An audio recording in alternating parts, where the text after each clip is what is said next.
Welcome to Straight to the Point. What is 5W2H? Today we're going to be taking a look at a tool that helps identify what a problem is when trying to communicate it for maybe improving a given process or when trying to implement a project and bringing a stakeholder group together. 5W2H stands for, well, it's 5 W's and 2 H's, so that's referring to the letters. The 5 W's are who, what, when, where, and why, and the 2 H's are how does it happen and how often does it happen. And that's respective to speaking to what the problem might be at hand. When looking at how to apply this tool, you're ideally going to be bringing your stakeholder or working group in together, and you're going to be having a discussion with them as a change leader to talk about identifying what the problem is. You'll be starting off as a change leader or somebody that's facilitating the group to start asking the questions of the 5 W's and the 2 H's. We're going to be going through a quick example today, so we're going to be using a fast food hamburger restaurant that has too many returns. We've used this in a previous video as well. Today we're going to be focusing on in specific that one component of where we're looking at the mayonnaise being inside of the ketchup bottle. Alright, let's take a look at how to use this. Getting started on the left side, we have our hypothetical example here. We start off by asking what is the problem. So we have that mayonnaise being put inside of the ketchup bottle. So we know that the problem here is that at some point we're going to be having mayonnaise in the incorrect bottle. Why is this a problem? Well, there's going to be waste associated.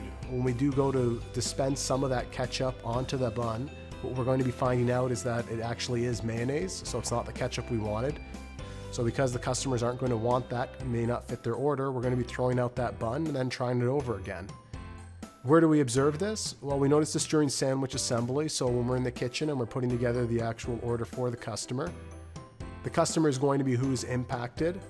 We first notice this after we start squirting the mayo outside of the ketchup bottle. We're going to notice that it is the incorrect condiment. At that time, it's going to flag us that something is wrong. How does it happen? We're going to be making the assumption here that somebody's filled up the ketchup bottle with the mayo, but we're actually going to be using maybe another tool, such as a fishbone diagram, which is also known as the cause and effect or the Ishikawa diagram, that would actually help try to identify what the root cause of the problem is. In here, however, because we are using this tool to just bring us together for a high-level statement, a high-level problem statement, we are simply going to just say that we're making the assumption somebody fills that ketchup bottle with mayo. How often does this happen?